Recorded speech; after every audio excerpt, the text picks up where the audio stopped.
Yep. 1, 2, 3, 4, 5. 1, 2, 3, 4, 5. Name and title? Kim Armstead, Public Information Officer, Oakland Police Department.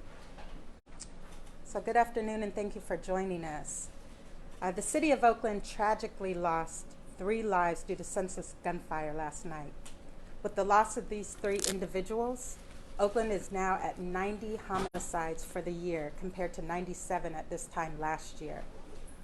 So I'll provide a brief overview of the 3 homicides that occurred last night within a 45-minute span before turning it over to Deputy Chief Beere to answer any follow-up questions.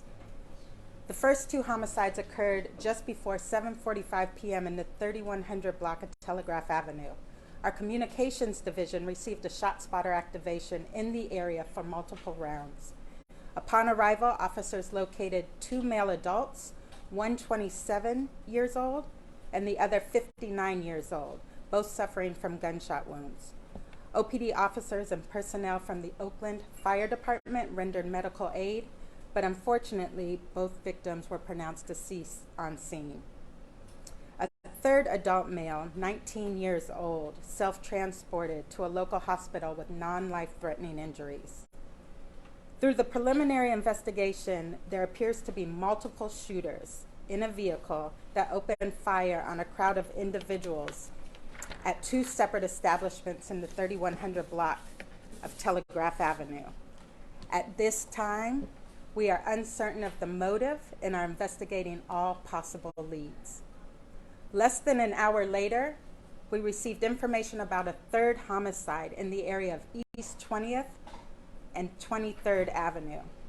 Our communications division received multiple calls reporting a shooting that occurred at 8:30 p.m.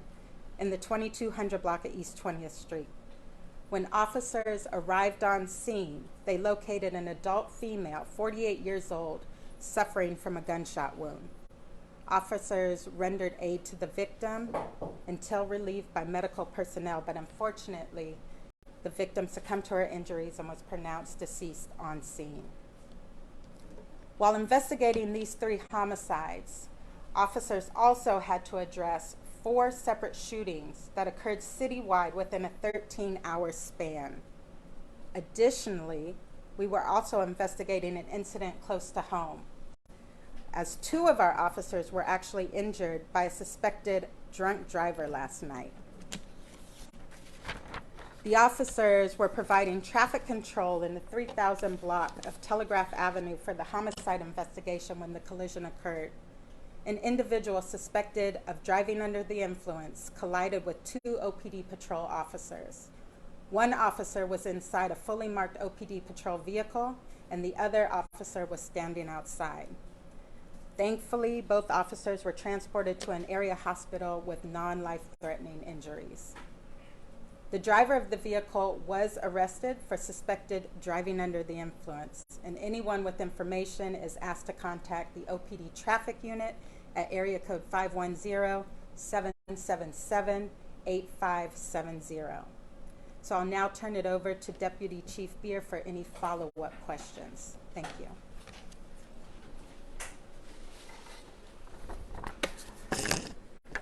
Good afternoon.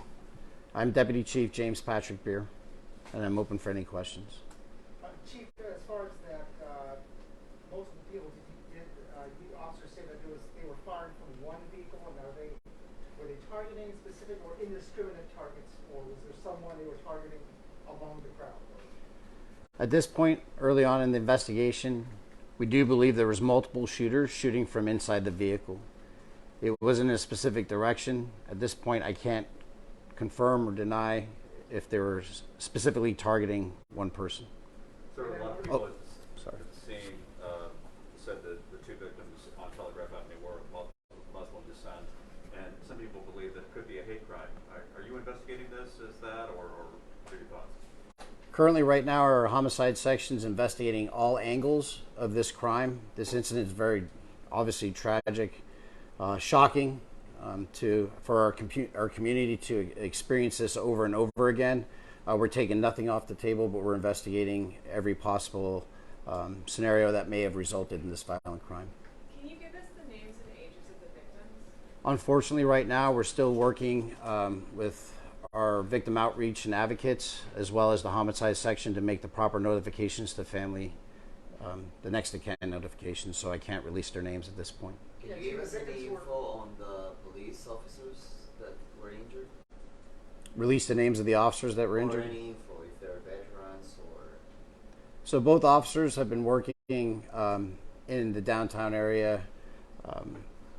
I would say they're veteran officers. They're not brand new, no. Foot patrol or... Patrol. And Chief, the victims who were hit in 31st and Telegraph, were they outside those establishments or inside, or a combination? So like 3 who were hit. So 2 victims, appears, were struck outside, and a 3rd victim was struck while inside one of the locations. No, sorry, you don't know if the person who was inside was someone who ended up dying or injured. Yeah. So one of the victims that passed away, that was pronounced at the scene, was actually inside one of the buildings. And sorry, you don't know if it's the younger victim or the older victim. It was the older victim. Who was the inside? Inside, yes, sir.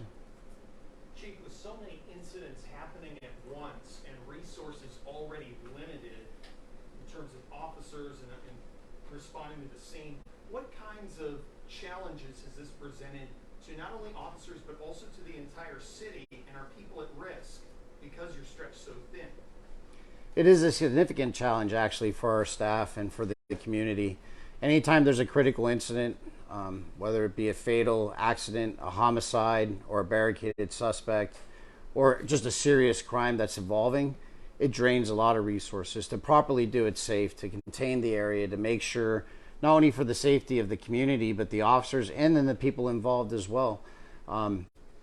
So when we're actually responding to critical incidents, just say like a homicide, it's definitely taxing, and it prevents us from responding to other calls for service. And as you can hear from Officer Armstead, there was a lot of calls that were coming in last night related to violence. We had multiple homicide scenes plus shootings, as well as people calling for crimes in progress, robberies, and burglaries. So it is a tremendous drain. It's hard. Obviously, we try to manage our resources as properly and appropriately as we can. But yes, when you need the appropriate number of officers on each scene to make sure everyone is safe. How many more officers do you need right now, and what types of calls were not responded to last night? Well, we're authorized 726 officers. Currently, our staffing is at 681. I would hope that we could be fully staffed as soon as possible. With regards to calls that we couldn't respond to, that's actually, we have to triage the calls as they come in. That starts with our communications division. So they pretty much, every call that comes in, they prioritize it on whether, for many different aspects, but obviously violent crime comes first. If there's suspects on scene, if we feel that people are threatened, sanctity of life comes first. So other calls that would be less of a priority would be property crime calls, cold reports, or burglaries where the suspect's not on scene. All of those would actually have to wait till we'd have an officer be able to clear to take those calls. Yes. So Chief Armstrong said some months ago that in his judgment, OPD needs between 1,100 and 1,200 sworn to protect a city of our size. Is that feasible? I agree with that assessment. I live here in Oakland. I'm raising my kids here in Oakland. I would like to have that number of police officers to make sure my neighbors, my family, and friends are all safe. I mean, if you look at the call volume, the violence that we're dealing with, our population continues to grow. When I first started here, we were nowhere near the numbers we are right now. The city, you can see the construction. There's more people moving in. It's a vibrant city. We're opening back up after COVID. But our police staffing levels are not growing with that. So every time the population grows, there's going to be more calls for service. There's going to be, unfortunately, some incidents where people don't get along, and we're going to be challenged with responding to calls. And if we don't have the appropriate numbers to reflect the population, we're going to continue to struggle. So I'm 100% in agreement with Chief Armstrong. What do you attribute the low numbers to? There's many different factors that go into that. Obviously, our elected leaders have been working really hard to help us, boost our numbers back up. We're looking at different avenues for deployment of officers to include overtime, assignments, but that can only carry you so far. I will say we have multiple academies going through right now. One set to graduate in October, so that's a bright light that we're really looking forward to the help for those officers graduating the academy. And on the heels of that, we have another academy that's in the process of going through their training, and hopefully all of them will graduate if they meet the standards, and they'll hit the streets as well. I spoke with Chief Armstrong and Assistant Chief Allison. We're looking at 4 academies for this fiscal year. That will bring our numbers back up considerably if everyone successfully navigates the program. So there is a bright light at the end of the tunnel. Obviously, growing our numbers is a very important aspect for us to be successful. We have time for 2 questions. The Two more multiple questions. shooters that were involved in that first vehicle by the mosque, do you believe that they are associated with any of the other shootings that happened over there? No, right. Well, I will caveat this answer with right now we're still in preliminary investigations, but the 2 separate homicide scenes at this point do not look like they are related. And that woman shot 23rd and 20.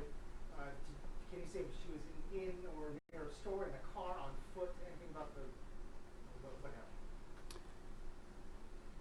Unfortunately, for that victim, she was on a public street. And was that a drive-by?